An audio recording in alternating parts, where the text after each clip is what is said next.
네, 시간에는 성경 봉독해 올리도록 하겠습니다. 요한복음 16장 13절.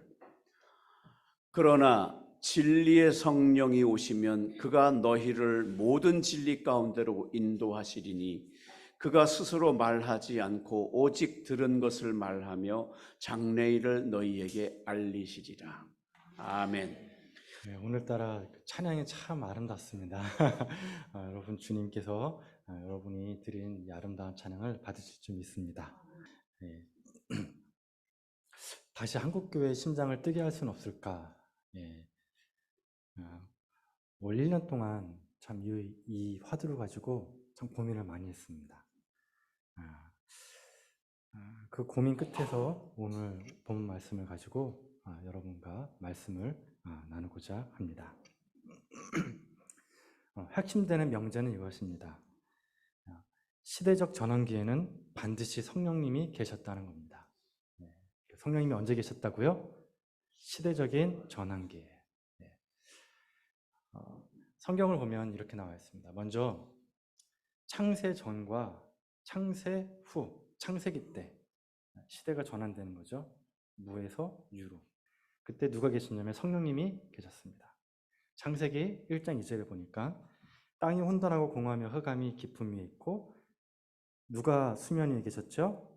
하나님의 영이 계셨다.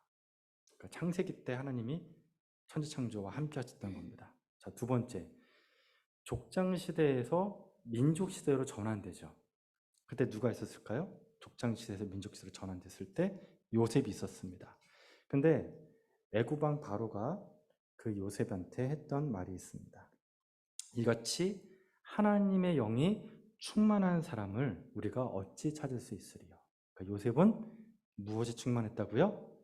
하나님의 영, 성령이 충만했다는 겁니다.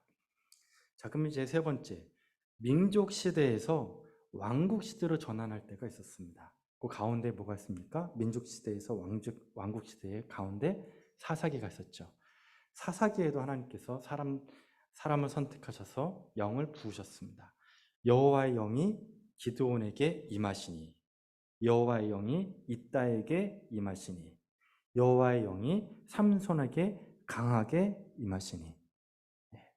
이렇게 하나님의 영이 사사에게 임하셔서 민족의 환난을 극복했습니다.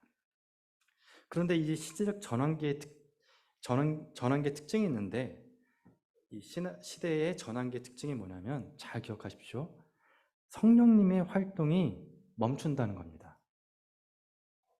그러니까 시대가 전환될 때 성령님이 개입하시지만 개입하시기 직전에 성령님이 활동을 딱 멈추세요. 이상하지 않습니까? 그게 어디에 나오냐면 사사기 다음에 뭐죠? 사무엘 상이지 않습니까? 그러면 사사기의 마지막 그 사사가 누구였습니까? 네, 삼손. 그렇죠? 예. 저는 유학교 오면 참 마음이 편한데 이유는 뭐냐면 여기 계시는 분들은 이게 보통 연륜이 차신 분들이 아니세요. 다 기본이 장로, 권사, 안수집사님들 아닙니까? 그래서 여러분 다 아시잖아요. 그러니까 이렇게 빨리빨리 대답을 해주시면 제가 편하게 나갈 수가 있습니다. 진도를. 참 그 부분은 정말 감사해요. 제가 쉽게 약간 좀 어렵게 해도 여러분 잘 따라오셔서 너무 감사한 겁니다. 자, 마지막 사사가 삼손이었죠.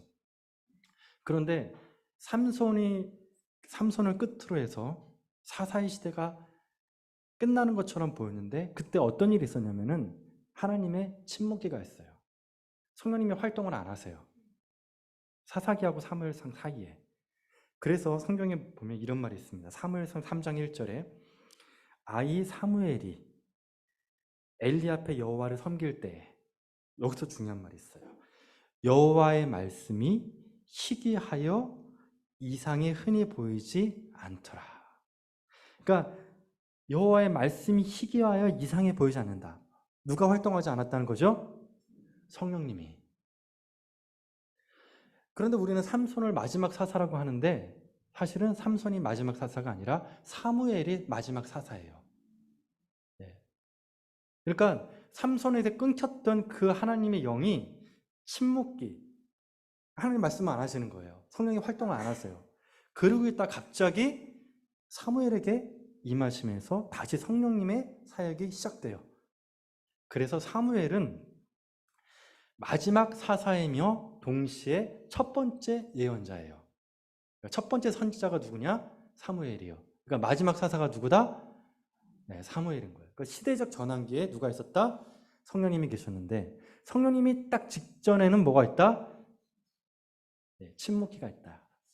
그게 언제 또 나오냐면은 다윗 왕조 때 나오죠. 북이스라엘이 망했습니다. 그 다음에 남유다만 나왔죠. 근데 남유다가 침체기를 겪어요. 쇠퇴하면서 침체기를 겪어요. 자, 그럼 먼저 어떤 일이 벌어질까요?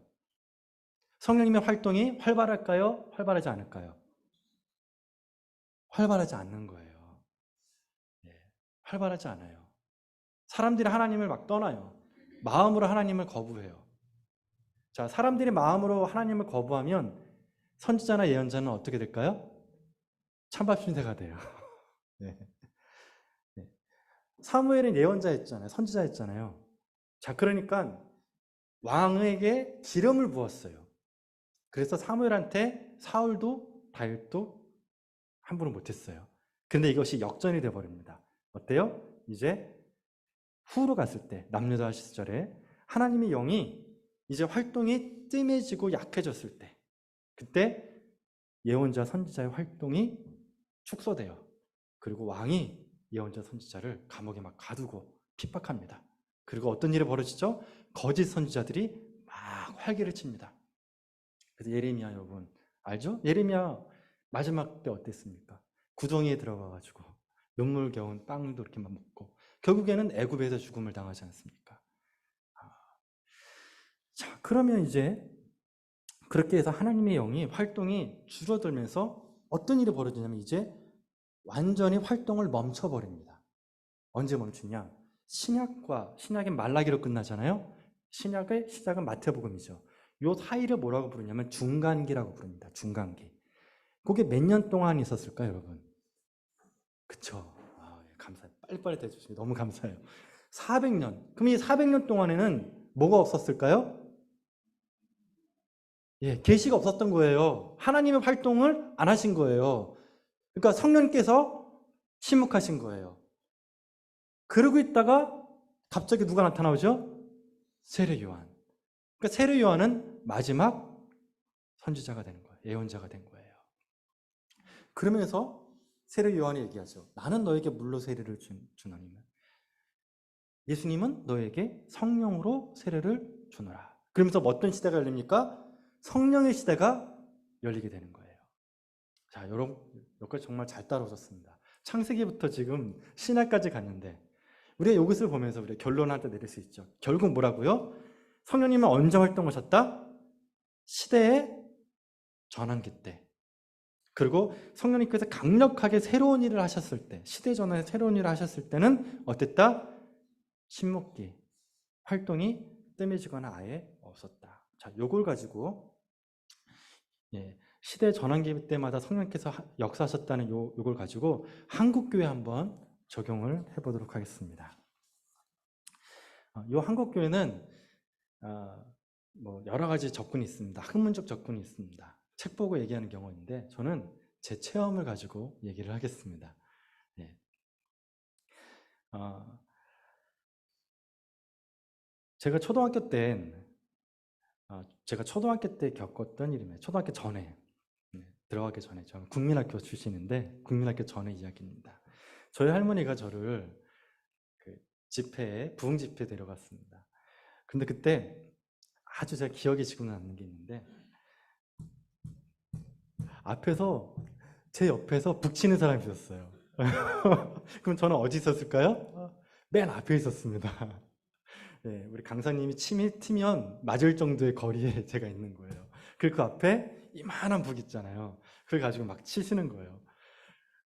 아무것도 기억 안 나요. 딱 하나 기억났어요. 북치고 사람들이 열광했던 모습. 네, 그게 제 기억이고 또 하나 또 할머니 하면 떠오르는 기억이 있었는데 뭐냐면 저희 집에 마을 사람들이 많이 찾아왔었어요. 왜냐면은 할머니가 신유의 은사가 있으셨거든요. 그래가지고 할머니 기도하면 낫는 거예요. 그래서 저는 그때 좀 신기했습니다, 그게.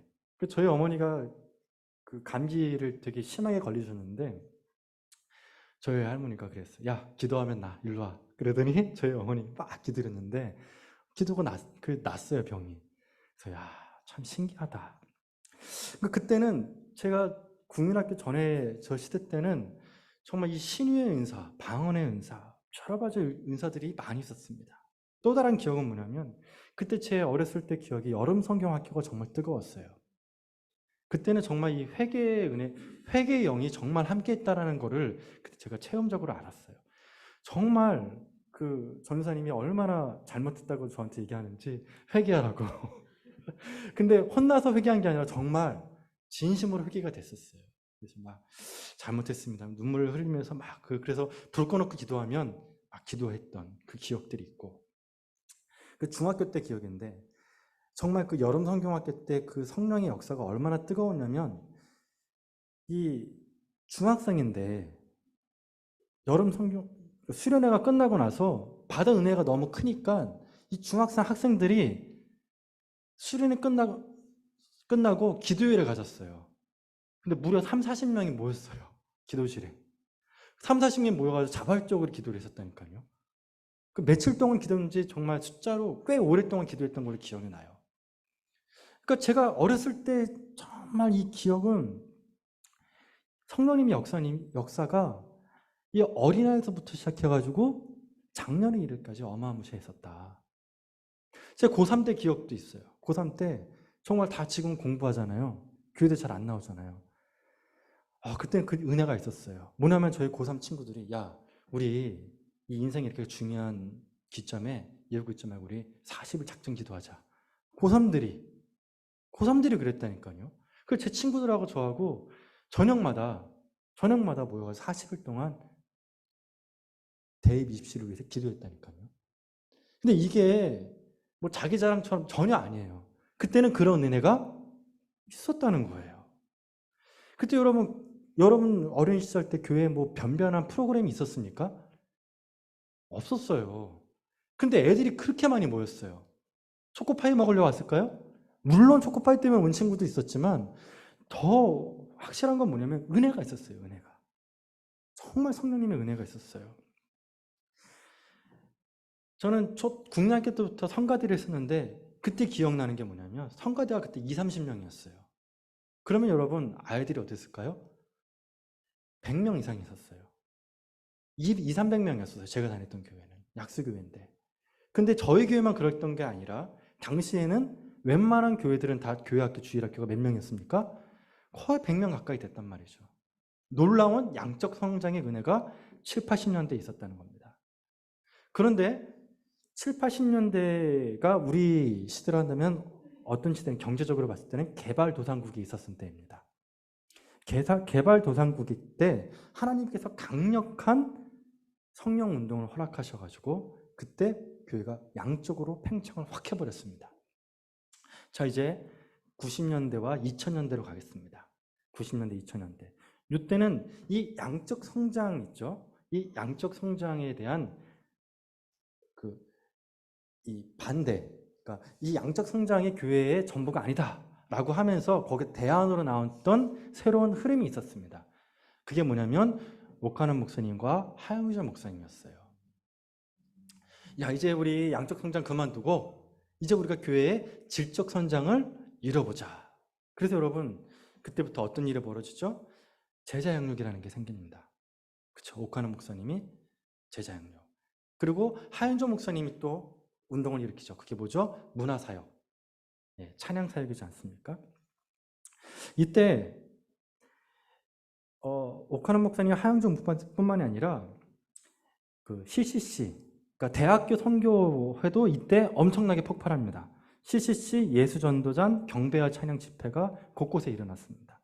여기 많은 분들 중에서 보통 한 30대, 40대 분들은 아마 이 선교단 출신의 경우가 꽤 됩니다. 이때 어떤 게 교회 안에서 있었습니까? 뭐냐면 그때 청년기를 보냈던 분들. 뭐냐면 캠퍼스에서 공부는 안 하고 선교 활동을 하는 거예요. 그리고 교회에서도 활동을 열심히 하는 거예요. 그래서 어떤 일이 있었냐면은 청년들이 캠퍼스에서 선교 활동을 하고 교회에서도 사역을 하니까 이 교회에서 싫어했어요, 선교 단체를. 네. 그래서 갈등이 있었어요, 선교 단체하고 교회하고. 네. 그런 시대였어요. 네. 그 질적 성장이 있었던 시기입니다. 그런데 2000년대에 이제 들어옵니다. 자, 90년대에서 2000년대를 우리는 뭐라고 하냐면 우리 중진국이죠. 그렇죠? 중진국. 그러니까 중진국 때는 우리 한국 교회가 질적 성장이 있었던 때예요. 자, 그럼 2000년대 들어왔습니다. 그럼 이제 이때부터는 어떤 일이 벌어지느냐? 2000년대 들어와서 파라처치가 인처치로 들어갑니다. 여러분, 그 파라처치가 뭐냐면 선교단체입니다. 선교단체. 그 사랑의 교회 있잖아요. 사랑의 교회가 제자 영역이 강하잖아요. 그 원형이 어디냐면은 CCC예요. CCC의 제자 영역이 사랑의 교회의 제자 영역으로 들어온 거예요. 그리고 또 온누리 교회 있죠. 예, 온누리는 예수전도단 영향을 아주 많이 받게 됩니다. 그래서 예수전도단의 어떤 그런 그 예배, 열린 예배 있죠. 열린 예배가 이때 온누리 교회를 통해 자연스럽게 보편화돼요. 그리고 지금도 그 흔적이 남아있죠. 아버지 학교, 어머니 학교 있죠. 그게 뭐냐면 예수전도단의 LTC예요. 그리고 또 2000년대 들어오면 어떤 일이 있냐면 LTC의 또 그 파생으로 뭐가 나오냐면은 단기 선교입니다. 여러분 2000년대 들어와서 여러분도 단기 선교 갔다 오신 적 있을 거예요. 보편화돼요. 그래서 파라처치, 그러니까 교회 밖에 이런 선교단체 운동이 교회 안으로 확 들어옵니다. 근데 기존의 전통적인 교회에서는 이걸 받아들이는 걸 좀 거부했어요. 네. 우리는 전통적으로 가야 된다. 그래서 지금 여기도 우리 드럼이 이렇게 있었잖아요. 이때 논쟁이 있었습니다. 강대상 앞에 드럼을 놔야 되느냐 말아야 되느냐. 그리고 복음성가를 찬양으로 인정할 거냐 말 거냐. 이거 가지고 그때 논쟁이 있었던 시대가 있었습니다. 어쨌든 간에 이 2000년대 들어와서 신도시들이 막 생기지요. 신도시들이 생기면서 그때 이제 젊은이들이 신도시를 많이 가지 않았습니까? 그때 신도시에서 개척했던 교회들이 이제 완전히 선교단체에서 했던 그 시스템을 그대로 교회에 다 갖고 와가지고 새 판으로 깔아버리는 거예요. 새로 시작해버리는 겁니다. 그래서 세 가지 변화가 있었는데 뭐가 있냐면 2000년대 한국교회의 새로운 변화가 뭐였냐면 예배 형식이 확 바뀌어요. 장로교회의 그 전통적인 예배 형식이 그때는 열린 예배라 그러죠. 찬양 예배 형식으로 바뀌어버립니다. 그래서 장년부 예배와 청년부 예배의 간극이 막 생기게 됩니다. 장년부는 전통적인 예배를 하게 되고 청년부는 열린 예배, 소위 경배와 찬양 같은 YM 같은 예배 형식으로 바뀌어요. 그럼 갈등이 일어나죠. 세대 갈등이 일어납니다. 근데 신도시에서 생겼던 교회들은 이 갈등이 없었어요. 왜? 처음부터 새로 깔면 되니까. 그래서 아예 찬양 집회처럼 예배 형식을 만들어 버렸어요. 자, 또 뭐가 있냐면 장년부의 조직의 변화가 생깁니다. 장년부 조직의 변화. 이게 뭐냐면요. 전통적인 교회는 교구 중심이었습니다. 자, 교구에서 하는 게 두 가지입니다. 뭐였습니까? 교구에서 구역 예배. 또 뭐 있을까요? 구역 예배하고. 네? 네. 구역 예배하고 밥 먹는 거죠. 예. 구역 예배하고 밥 먹는 거 두 가지밖에 없었어요. 근데 제자 영역 있죠. 제자 영역이 들어오니까 이게 충돌이 나는 거예요. 왜냐하면 사랑의 교회는 구역 개념이 아니에요. 구역은 뭐죠? 구역은 어떻게 잘라요? 주소로 자르잖아요. 그렇죠? 나이와 상관없이 주소로 잘라버리잖아요. 근데 제자 영역은 어떻게 잘라요? 예? 양육자와 피양육자를 묶어버리잖아요. 그러니까 시스템이 다른 거예요. 주소로 묶는 게 아니에요. 양육자와 피양육자로 묶은 거예요. 그러니까 조직이 다른 거예요.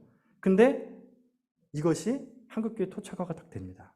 그러면서 당시에 또 그때부터 유행했던 게 뭐냐면 셀, 목장, 두날개. 이게 뭐냐면은 구역을 대체한 것좀 보지만 제자 영역의 다른 형식인 표현인 것 뿐이에요. 다 거기서 거기에요. 근데 뭐다? 구역 예배를 포인트로 둔 것이 아니라 양육 시스템을 키워드로 둔 것이다. 그래서 장년 조직의 변화가 있습니다. 세 번째가 있습니다. 교회 사역의 변화가 일어납니다. 그 7, 80년대에는 예배와 수련의 중심이었습니다. 교회가 예배 수련회 딱 이 두 가지로 돌아갔습니다. 그런데 이때부터 뭐냐면은 다양한 프로그램들이 교회 안에서 막 일어나게 됩니다.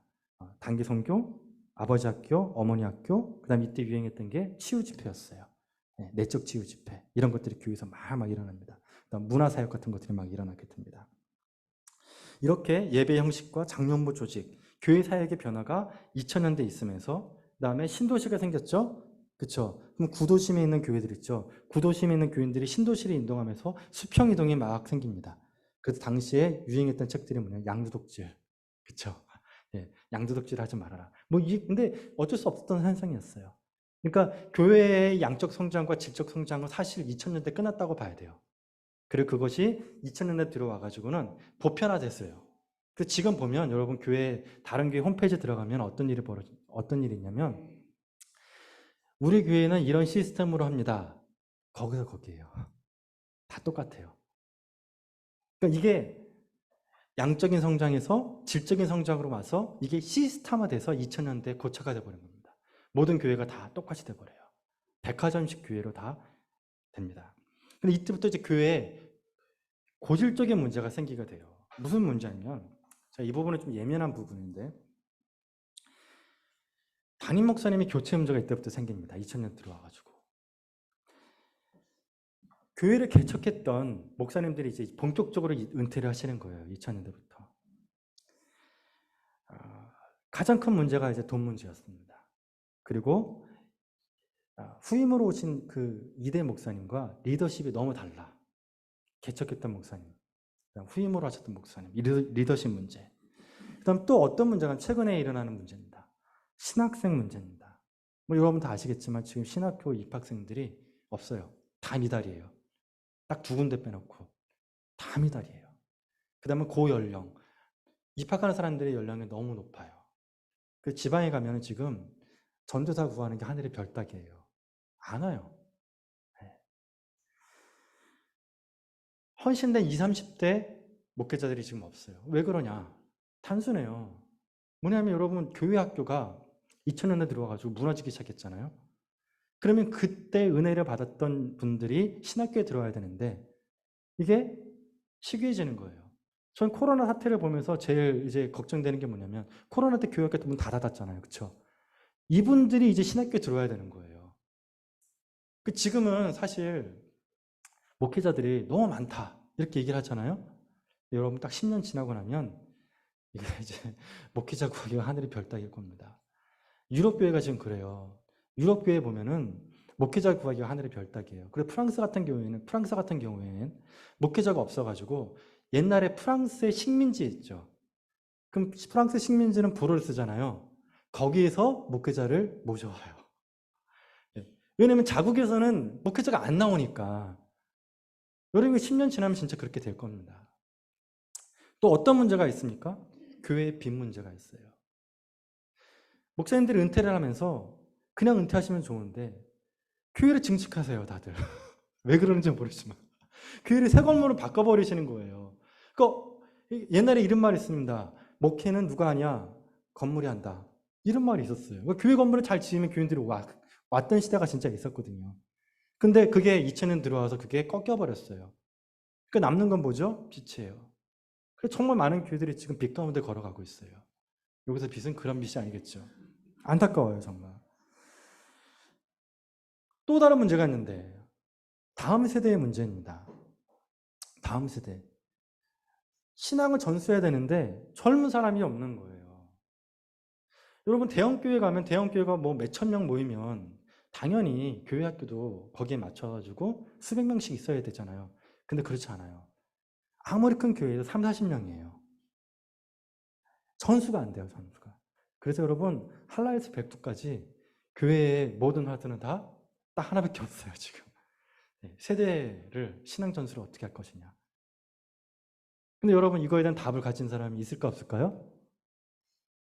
없어요. 어쨌든 이렇게 담임 목사의 리더십 교체와 교회의 빚 문제와 다음 세대의 문제, 이거는 여러분 이 세 가지 문제에서 걸리지 않는 교회가 있다. 한번 주변에 찾아보십시오. 없습니다. 이 세 개 중에 무조건 하나는 걸립니다. 자, 이제 오늘 본문 말씀으로 가겠습니다. 오늘 본문 말씀에 보면 우리가 이렇게 얘기하면 이제 여러분 좀 마음이 불편하잖아요. 여기까지 얘기하면. 그래서 우리는 희망을 가져야 돼요. 어디에 찾아야 되느냐? 말씀이죠. 그렇죠? 그래서 오늘 본 말씀, 성령께서 하시는 그 세 가지가 있습니다. 자, 성령께서 하시는 세 가지가 오늘 PPT 나왔습니다. 뭡니까? 한번 보겠습니다. 진리의 성령이 오시면 세 가지를 하시는데 첫 번째 뭐랍니까? 진리 가운데로 인도하시고, 두 번째요, 들은 것을 말하시죠. 세 번째 뭐죠? 자, 동사 세 가지 있습니다. 세 가지 동사를 잡아볼까요?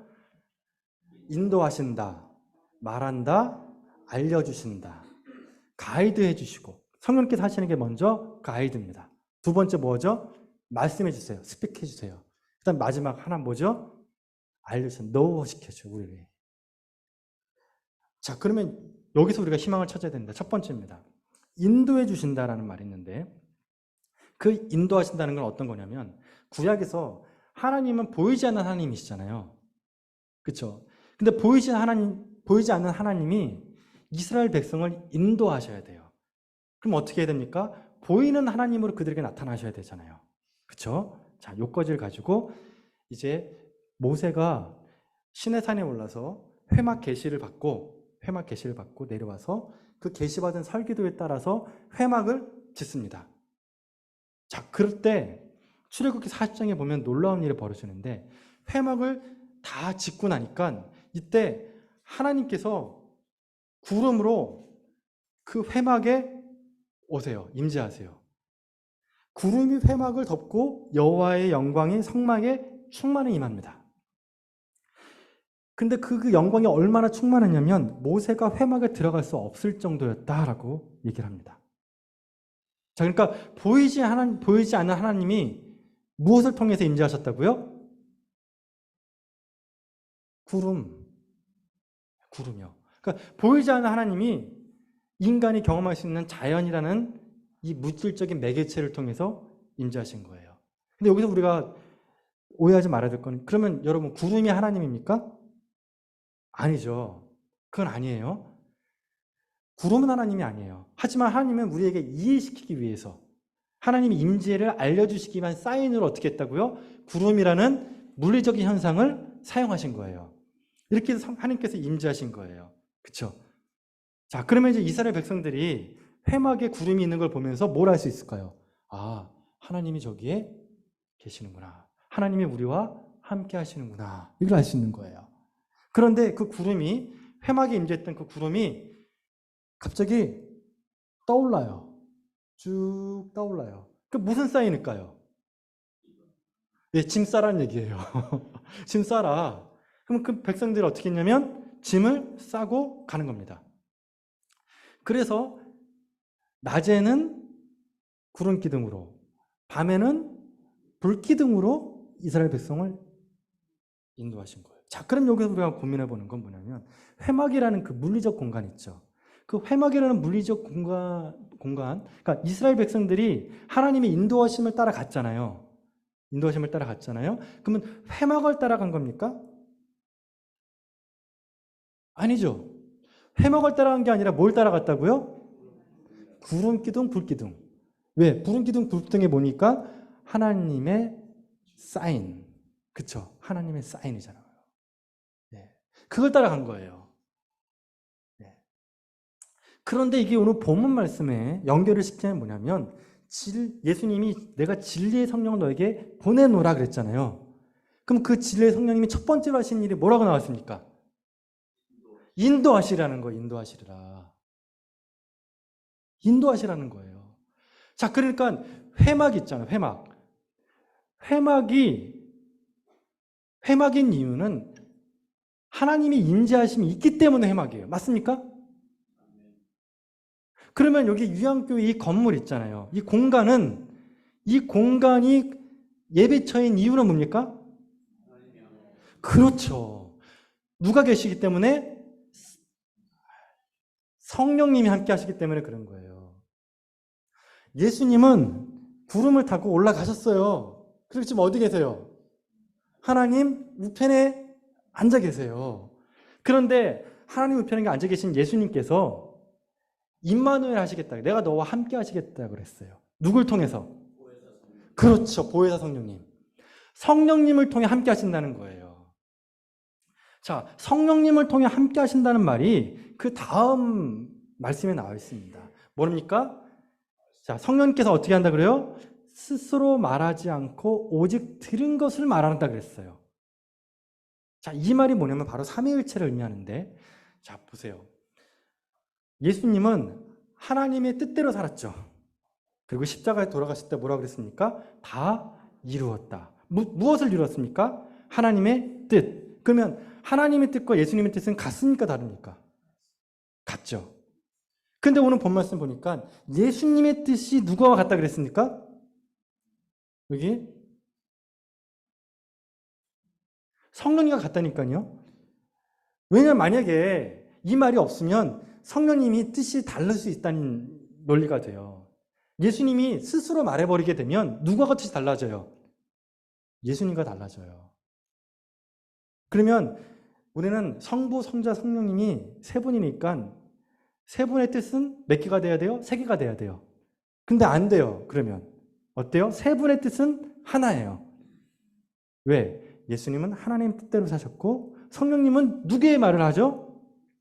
예수님의 말씀을 하세요. 자, 그러면 다른 말로 하면 우린 이거는 예수님은 누굴 통해 우리에게 말씀하신다고요? 아멘, 여러분. 여러분의 어떤 감동을 받아요. 은혜를 받아요. 자, 누가 역사하신 겁니까? 성령님이 역사하신 거라니까요. 보이지 않는 하나님께서 구름 기둥과 불 기둥이라는 물리적인 현상을 통해 하나님의 뜻을 알려줬죠. 이끄셨죠. 이 시대에는 예수님께서 누구를 통해 우리에게 그 뜻을 보여주신다고요? 성령님을 통해. 왜? 성령님은 어떤 분이시냐면은 우리에게 예수님을 경험케 하시는 분이세요. 그러니까 우리가 예수님 안 보이잖아요. 예수님 보신 분 있으세요? 없어요. 저도 본 적 없어요. 근데 믿어요. 왜요? 경험했어요. 보이지 않는데 봤다고 전 얘기하는 거예요. 왜 그렇죠? 성령님 때문에 그런 거예요. 성령님은 진리를 체험하게 하세요. 체험케 하시는 분, 체험케 하시는 분이세요. 자, 세 번째 있죠. 세 번째 뭐라 그러죠? 성령님께서 하시는 일이 뭐라고요? 장래일을 너희에게 알리시리라. 제가 이 말씀은 딱 두 번째까지 풀었는데 이 세 번째 말씀을 풀려고 부단히 노력했습니다.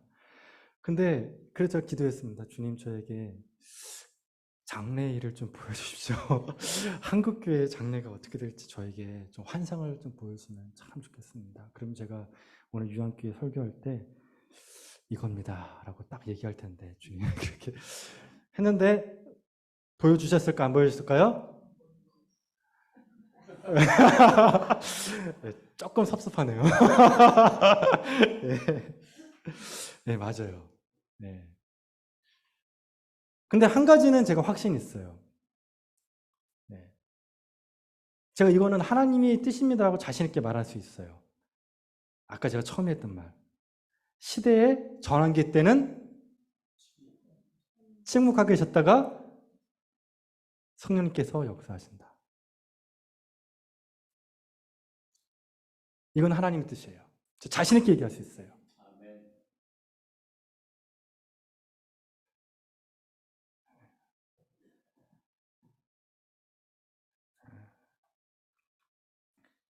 성경을 보거나 한국 교회사를 보면 시대의 전환기 때는 반드시 하나님은 하나님의 사람을 사용하셨어요.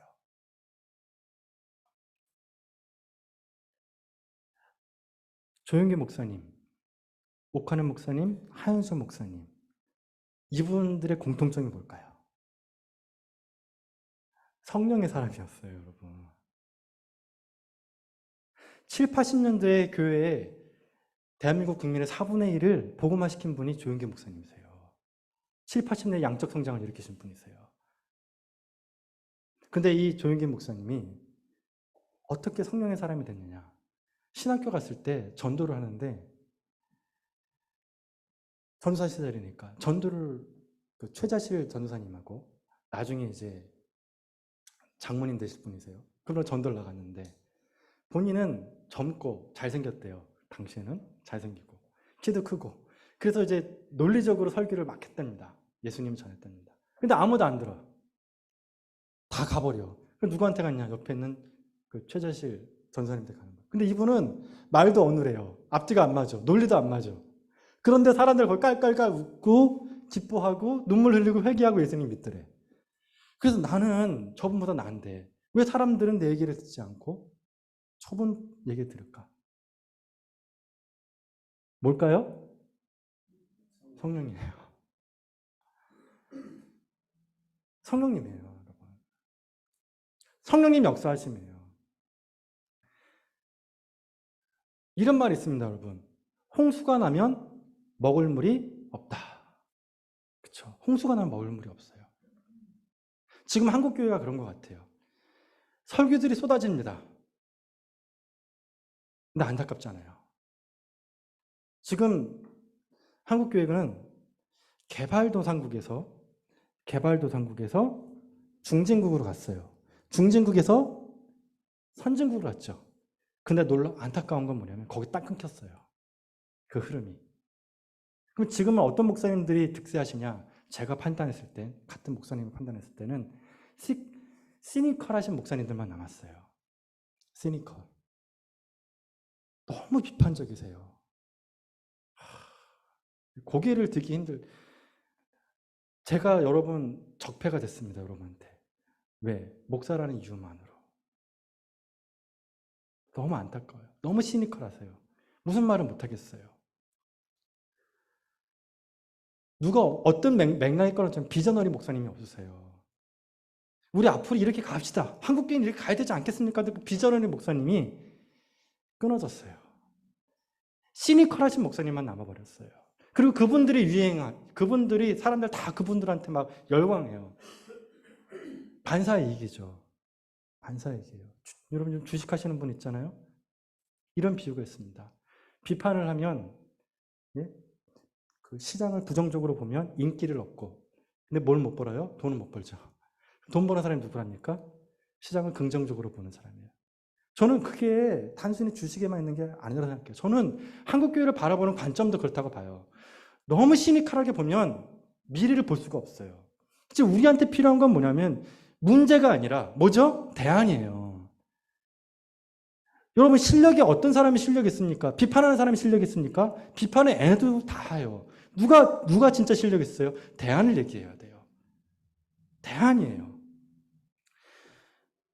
조영기 목사님이 있는데 비서한테 전화가 왔더래요. 그래서 누구냐 그랬더니 장로교 목사가 전화가 왔대. 그래요. 그래서 또 어떤 장로교 목사가 나 비판하려고 전화했구만. 근데 아니래요, 이분은. 그래서 바꿔줬대요. 누구였는지 아세요, 그분이? 네? 옥하는 목사님이었어요. 옥하는 목사님이 조영기 목사 전화해가지고 나 찾아가고 싶다고. 근데 당시에 조영기 목사님이 이단으로 찍혔었어요, 그때. 얼마나 이단 시비가 심했는지 몰라요. 조영기 목사님 이단이라고. 예?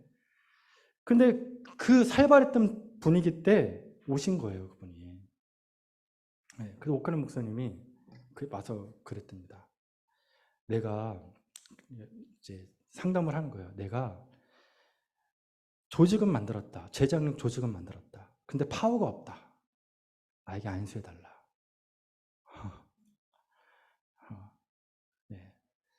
최 목사님 그 거짓말 아니에요? 네이버나 유튜브 찾아봐서 나와요. 그래서 그때요, 조영기 목사님이. 그 번개 맞는다고. 안 된다고. 싫다고. 하지 말라고. 근데 아니라고. 내가 미국에 가서 능력을 위해서 내가 안수기도를 받으려고 했는데 주님께서 나에게 조영기 목사 찾아가라고 했다고. 그래서 내가 이렇게 왔다고. 저는 정말 너무너무 그분의 그 겸손 너무 배우고 싶어요. 정말 교회를 살고자 한다면 어디든지 가겠다는 거죠. 내가 비난받겠다는 거예요. 하지만 내가 교회를 위해서는 내가 이것까지 하겠다. 내가 능력 받겠다. 찾아간 거 너무 겸손하지 않습니까? 그리고 머리를 내밀면서 무릎을 꿇더래요. 조용길 목사님 같이 무릎 꿇고 같이 기도했대요. 능력을 허락해달라고. 그리고 하영준 목사님 있잖아요. 그 말년에 조용길 목사님 모셔놓고서 이분은 나의 이제